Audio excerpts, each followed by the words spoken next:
Hey, don't look at me funny. I know a lot of you are also walking around on the weekend in your club jersey, but the difference is I'm going to train indoors on an erg. Why am I going to train? Well, recently I've learned that the way you breathe, you can improve it. And I have a peak flow meter here, and I'm measuring improvements of up to 20%, and according to the charts, equal to an endurance athlete. But when I tried it on the erg, improved breathing capacity, my first test, it wasn't as good as I thought it would be. And that's because I probably need to train at that high oxygen capacity. So I'm going to go do that. Okay, training program, paddle, and that first session always hurts, so padding. So apparently your lungs are meant to expand sideways first and then downwards. However, I got better results when I only expanded my lungs sideways initially and then breathed downwards through my diaphragm. Here are some exercises that helped make me more aware of breathing in sideways and then downwards through my lungs.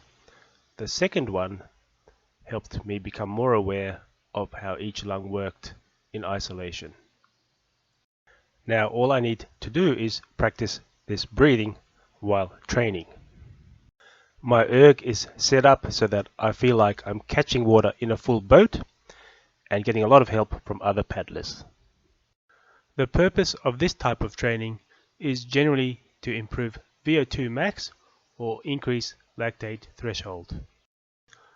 The result of this type of training was an improvement to my erg scores for a distance originally set over 2 minutes and a small non-improvement in my sprint distance, which was originally set over 63 seconds. The small improvement in the erg scores over the longer distance is in contrast to the large improvement seen during training over the longest distance. And if you notice, there was a deterioration in the exercise distances covered over the shorter time frames. More specifically, for the 30-second sprint, I was only able to work at half my usual power output. This may explain why the short distance test there was a deterioration in the performance, because I was unable to recruit the motor units and muscle fibers I needed for a maximal sprint during training. What happens during each exercise bout is that your heart rate is slow to increase and therefore slow to deliver oxygen to your muscles, which leaves you with an oxygen debt once you finish the exercise. The oxygen is critical for the ATP which your muscles use and which all the physiological processes require as well. The ATP takes time to fully restore, which will limit your ability to operate at your maximum if you don't recover in time for the next exercise bout. Additionally, it takes time to replenish the fuel stores within your muscles so that you can operate at your maximum. If you use up the muscle glycogen within your muscle, then the glycogen must be distributed through the blood vessels, which is a slower process.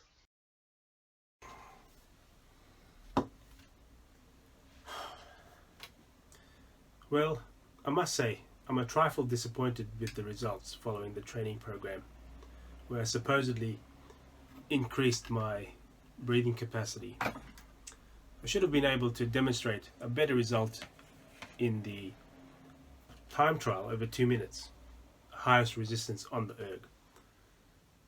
Maybe the reason is that test just isn't sensitive enough or similar enough to Dragonbird. For example, I get a huge improvement during the training session. The training session is conducted at level 0 and it's supposed to mimic the feel, the resistance of the water, the forces of the water in the dragon boat, forces of water against the paddle in the dragon boat. The highest resistance test is supposed to mimic a water trial, where one person pulls the whole dragon boat. So you're talking about a very skewed power to weight ratio. And maybe that test just isn't sensitive enough to be able to point out the differences or the improvements that I would have expected from an increased breathing capacity. But there's another point.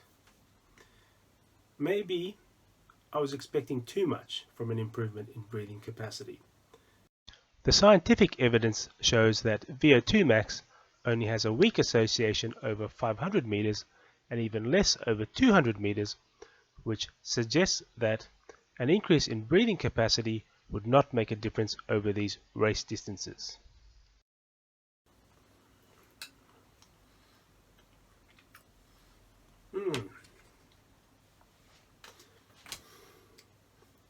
Maybe I'll redo this experiment, do a bit more background work, and figure out what we're trying to achieve with the training session, what we're trying to improve, VO2 max or lactate threshold. Maybe there's a better way. We'll revisit this.